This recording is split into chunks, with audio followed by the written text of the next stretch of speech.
All right. We'll take a question from you, Yes. and then right, take it. Thanks, Huru. Thanks, Esther, even for the session. Now, my question is, you've talked about, I'm going to concentrate on grieving, though you've talked about all kind of losses. You've talked about the stages and what happens. Now, there is this thing that happens that I don't really understand is this the point that you'd say someone is not really healing? So someone has gone through the entire phase of grieving and then gets to this point where now you do not want to associate with people. You're afraid to create those new bonds, to create those new relationships because you're feeling, why should I do it? And if it so happens that they go before I do, I will have to mourn them, or I will have to go through that pain again. You've gone through the pain, you know what it feels like, and you're afraid to go through it again, so you're backing off from creating new relationships or just meeting new people and creating new bonds. Would you say that this person is not healing, partly depressed, or how would you describe that? Okay, thanks for that question. Let me use the other microphone. Let's take both questions and then you respond to them. Yeah. Okay, thank you for the session. My question was only one. How do you feel yourself when the empty parts of yourself are full of themselves? How do you feel yourself? This is a poet, y'all. How do you feel yourself? How do you feel yourself when the empty parts of yourself are full of themselves? You overcome the emptiness that you feel. Yes. Question. And I'm there. Okay, maybe to answer the first question. And I'm there. This is where I'm at. Like this question, I'm like so afraid of making new bonds. Okay. But I would also like really to understand. I think you're In thinking this for yourself question, that. it does not mean you're not healed or maybe you're not still grieving. What it means, you went through a traumatic experience that has not been processed. So it's still, the trauma is still there and it needs to be dealt with so you can move on with your life. How do you deal with it? First, there's talk therapy, and if there could be depression, then one can still seek treatment, which still can be talk therapy. If it's too intense, then medication can come in, where a psychiatrist would be involved to prescribe medication and just to help you work with the counselor along the way. Trauma does not go completely, it will still be there, but it should reach a point where it's manageable so that it does not hinder you continue with your life. All right. I don't know whether you've been answered.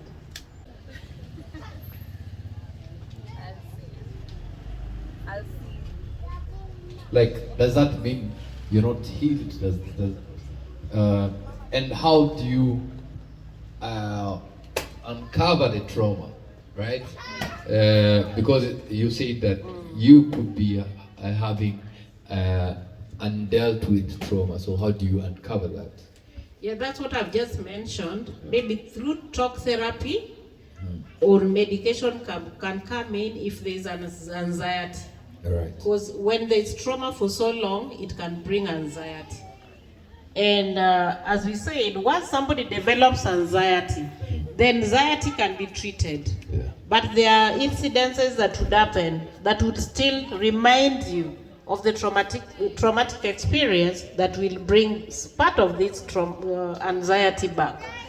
And anxiety by itself would be a disease that needs to be treated. All right. So how do you feel? How do you feel? How do you feel holes? When you're feeling empty. Yeah, when you're feeling empty. So emptiness can come in so many ways. So I'm not exactly sure which kind of emptiness he's talking about. Because one of the things that loss. So when one's self-esteem is low, they can feel very empty. Sometimes people can have very negative thoughts about themselves. Sometimes even giving themselves negative feedback. Is this person able to start having positive feedback and giving themselves positive messages? Like feeling worthy. When somebody is empty, they don't feel worthy, isn't it? So realizing that you are worthy, you are an important person, and if it's not working, again, seek therapy.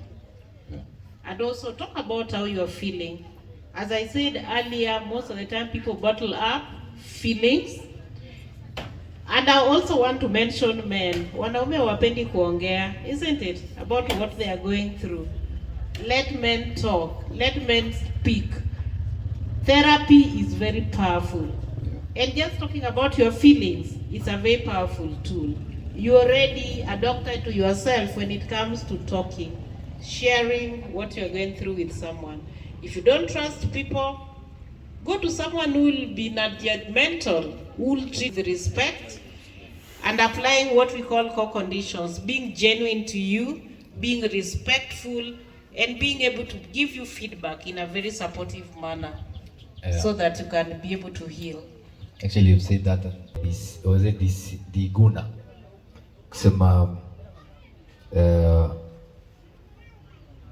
it's if you feel like people around you, if you feel like certainly judge, just walk out. Don't have to stranger yote. I guess you can always read the energy, yeah? You can always read energies. Stranger, yeah. So unamwongelesha, just tell them everything. You just talk to them because then you don't feel like they judge you, you know, because they don't know you beyond that day.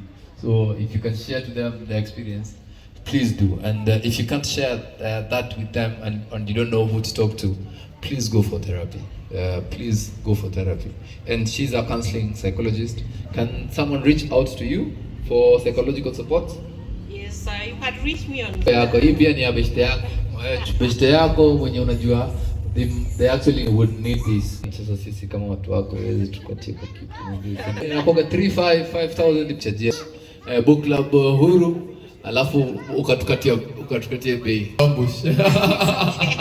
We can do telecounseling. Yeah. We can also do one-on-one. Okay. Whichever your preference is and where you are. You can also follow me on YouTube at Esther Juma TV. Yeah.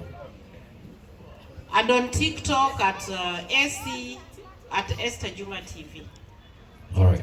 Yes. Thank you so much. A round of applause to Nimena sana na hawa wasanii wangu. Hii ni masuperstar, hawezi perform usiku.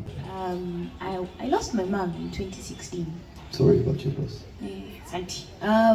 For a bit, I couldn't make bonds. Because then in 2018, again, I lost my team members. For those who know, I used to do gaining grip experience, and then I stopped for a bit. I lost 2 of my really close friends. And I was so scared of creating new bonds. Because then creating new bonds felt like, again, so what you you asked said, for me and her too. mourning. And for a long time, I created a close niche of just 10 people because I told myself, these are the 10 I can handle mourning if it ever happens. I don't want to mourn anyone else. I don't want to mourn anyone else. Familiarism. And most of the time, even with the 10, I still locked myself. I went through a series of depression. I had chronic pain, which I still have, chronic pain disease called fibromyalgia. But if there's something I have learned over time is give yourself grace and give yourself time. And it is okay to not want to make bonds. There will come a time when you will be able to make new bonds. And it just starts by once you find the grace to acknowledge that this is how I'm feeling. And again, what you said, the talk therapy, because me, I was forced into counseling, it was no jokes. But when you recognize that the more you talk to other people, the more they also heal through you sharing your experience, then indirectly you find yourself creating bonds. But don't give yourself pressure to create those bonds. Thank you. Thank you for saying that. Yeah. Please give you grace. Give yourself grace. Please be kind to yourself. Sometimes it's not easy to be kind to yourself. So when you're at any point of life, you're the only person who can treat you with the most kindness if you allow yourself to. So just be kind to yourself as much as you're being kind to others. Thank you. I would want to pass that to Sly, and then we finalize with Shiro, and then I think hapa hivi imekuwa and then we'll shift this stage to the other side. Let me just add one thing. Okay. No, ni swali nauliza. Okay. Because you've spoken about grief, what are the coping mechanisms? What do you do to get out of this help that you're in? What are the coping mechanisms? Because we all go through these things, but we don't know how to get out of them. Yeah. Also pass the mic to Shiro for her question. Shiro. Or was it a question or a comment? All right.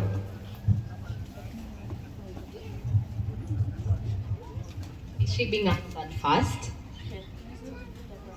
No, we are waiting for you and then. Okay. Yeah. On radio I also had www.bonga.org.ke. It's a free space. Okay. It's a free space where you can, put out, let's say, like, you can get therapy sessions there for free, and it's also confidential. So maybe someone can try that. Yeah. And now, in terms of coping, I've liked that you've asked coping. In also adding to the guy who asked about the emptiness, yeah. I feel like you first have to go to why exactly am I feeling empty? Like you have to ask why. Because me, there's a time I was like 2 years on or 3 years, I'm still feeling like some type of depressed feeling. I'm still feeling like I'm in a hole. But the whole point was, why was I feeling this way? And it is because I had lost my eyes. So knowing exactly why you're feeling that feeling, and then from, we want hacks of how you're gonna do it. Honestly, at the end of the day, it's just like a kind of journey where the more you seek inside, the inside of you, like seeking, if you're meditating, you seek a lot, yeah. Then the answers, imagine they come automatically. But I mean, if it's severe, you can do therapy also, of which you can also check out just online, on what you're going through. But mostly it's in work, honestly. Yeah, introspection, guys, introspection. We'd like you to respond to Sly. Thank you so much, Shiro, for your contribution and also spontaneous. I just wanted to add on what she said. Okay. Mental 360 offers free counseling. Yes. Yeah. Virtual. No, virtual and both physical. You just reach out to them. They have a number online, yeah. And you just talk to them. Yeah. They listen to certain cases and they offer. I am one of the beneficiaries. Thank you for sharing that. So thanks, Shiro, for responding to that. I've been saying, let me say one thing. So when somebody has an insight is when you are aware of what's causing you behave the way you are behaving. Then you're ready getting a therapeutic nourishment on yourself. So there's something in counseling that we call catharsis. Catharsis is when you have some sudden outpour of emotions. Maybe you've just been silent. Maybe the way we've been talking here, you just find yourself crying or shouting. Just saying things in a way that you usually do not do. That's very therapeutic. It's called catharsis. Wewe ni Mugambi. You see, umeona kitu umefanya saizi, that's catharsis. Catharsis can even happen in our own spaces. You could be driving and you just find yourself shouting because you're overwhelmed. Yeah. That's what we call catharsis, and there's nothing wrong about it. You can go to your mirror, maybe nimekosana na Huru, and as I look in this mirror, I'm not seeing Esther. I'm seeing Huru na nitamsomea, and I'll say all that I wanted to say to him. That's catharsis. But now when I'm going through catharsis, but I don't know the reason that I'm going through this, then I have no insight.